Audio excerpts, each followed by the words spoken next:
Under normal operation conditions, the electrical engineer there exercise a pair of torsions of 2.8 kilonewtons per meter in the axis AB.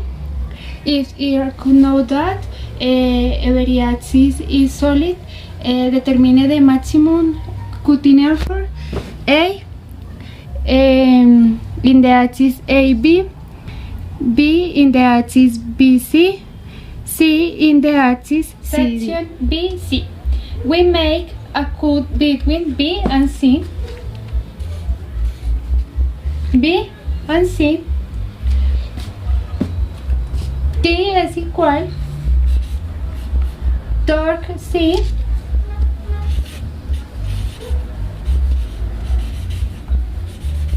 plus torque D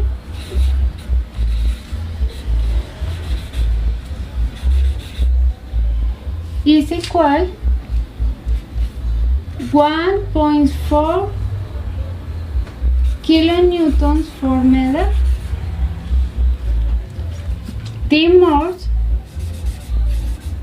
is equal 1.4 B10 at the 3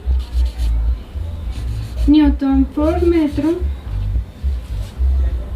for B, the radius of the axis 24,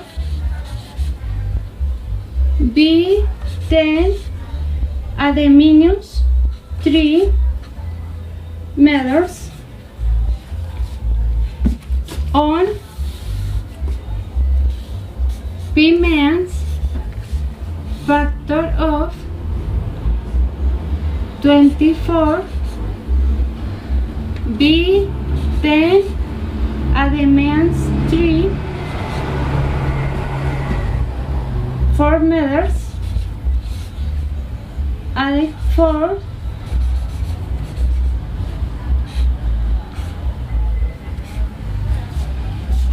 is equal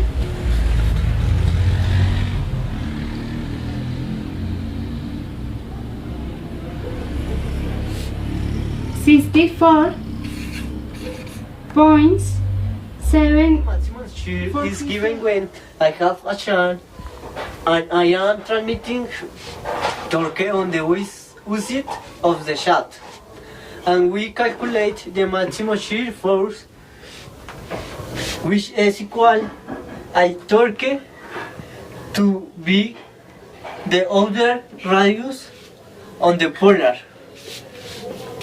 The maximum cutter on the axis between C and D is equal to the torque in the section CD. That is 0.55 between to the 3 Newton for meters. Pierce, which is the other radius, which is where the greatest. Here is given and which is 24 between last 3 meters. About P means B 24, B 10 at least 3 meters. Raise it to 4. And the result of this operation 23.2 B 10 raised to 6 megapascal. Thank you. Torque in section A and B, then the maximum torque in that section is going to be equal to the torque in that section, that is 2.8 between to the third Newton meter. BC, that is the radius in that section, that's it's equivalent to 28 B din do the minimums dir meters on P means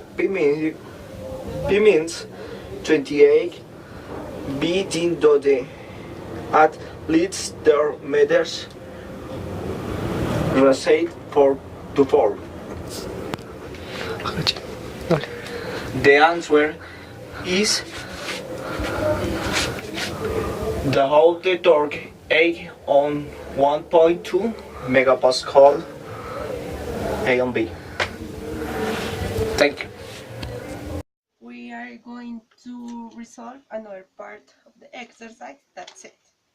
To reduce the total mass of the assembly, a new design has been considered, in which the diameter of the axis BC will be smaller.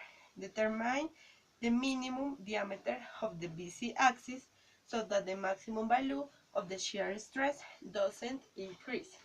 So we have the same information and with the same picture. So we look for the biggest shear in the assembly. So we have that is 81.2 10 to 6. That is the shear stress in AB. The exercise says that its value can increase. So it will be the maximum shear stress in our exercise. For this part of the equation, that it will be the shear stress max for BC. That because this value can't increase. In the equation, it is the same of torque multiply C, that is the radian, divide P medium multiply C elevate 4, that is an equation in terms of radian. That is, this term is the same, that is J. So we only have to replace. We have the torque in BC, that is 1.4 10 to 3 Newton meters. So yes, we have the values that we said before, that is our Tmeg, our shear stress max, that is 81.2 10 to 6 Newton meters elevate 2, that is the same. The torque, that is 1.4 elevate 3 Newton meters multiply radian divide P medium multiply C elevate 4. We can cancel C with C and we have 1.4 Newton meters multiply 2, that is this 2, we pass that 2, that is divide to multiply, and we have this term divide P multiply C elevate 3. C elevate 3 because we say that cancel C with C. Okay, we have to find the C. So we pass C to multiply and 81 to divide. That is this term, but we multiply 1.4 for 2 and we have 2.8 10 to 3. So we clear C and we have C to 3. That is this term, C to 3. And we need C. So we apply a cube root in both sides. So cube root in both sides, that is this pass, and cancel, and we have this term for mass clarity. So C is the same, this term. We do the operations and results is 22.22 10 to less 3. That is the radian. That is the radian, yes. So we have this radian in meters. We usually always work with in millimeters, so meters to millimeters, and we have 22 millimeters of the rating. But the exercise says that we have to find the value of the diameter. So we only have to multiply for 2 and have the diameter. That is 44 millimeters, that it is the diameter. This will be the medium diameter for the shear force that doesn't increase.